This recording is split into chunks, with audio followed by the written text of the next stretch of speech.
બનાસકાંઠાના ધાનેરા તાલુકાના સામરવાડા ગામેથી જમીનમાં દાટેલી 25 વર્ષીય યુવકની લાશ મળતા લોકોમાં અનેક તર્ક વિતર્ક જોવા મળ્યા હતા.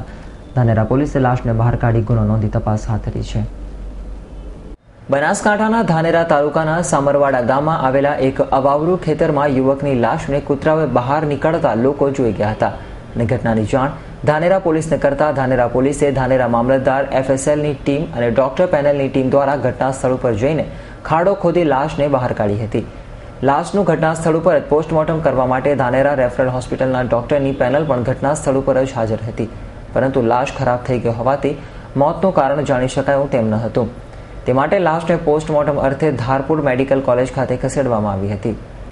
પોલીસ તરફથી વર્દી મળતા ધાનેરા તાલુકાના સામરવાડા ગામની પૂર્વ દિશાએ ઢોરાવાળા ખેતરમાં એક લાશ દાટેલી છે જાણવા જોગ મળતા અને પોલીસની વર્દી મળતા અમુક પોલીસ તથા મેડિકલ ઓફિસરોની ટીમ સાથે અને FSLના સાયન્ટિફિક ઓફિસર સાથે સ્થળ ઉપર આવેલા અને ત્યાં ખાડો ખોદાવી લાશ બહાર કાઢતા લાશ ફોગાઈ ગયેલી જણાયેલી અને મોતનું કારણ જાણી શકાય તેવું ન હોય આ લાશને ધારપુર પાટણ ખાતે મેડિકલ કોલેજમાં PM સારું મોકલી આપેલ છે.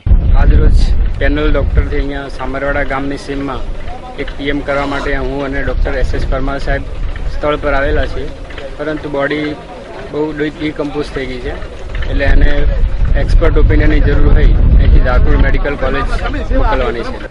તો બીજી તરફ ગામમાં ચર્ચાઈ રહ્યું છે કે સામરવાડા ગામે રહેતો વાઘાભાઈ ગણેશભાઈ 25 વર્ષીય યુવક પોતાના ઘરેથી કામનું કહી તારીખ 7/7/2015ના રોજ નીકળેલ હતો અને તેની આજ દિન સુધી કોઈ ભાડ ન મળતા આ લાશની બાજુમાંથી તેના કપડાં મળી આવતા લોકોએ જણાવ્યું હતું કે આ એ જ યુવક છે. આ સમગ્ર બાબતે ધાનેરા પોલીસે ગુનો નોંધવાની તજવીજ હાથ ધરી છે.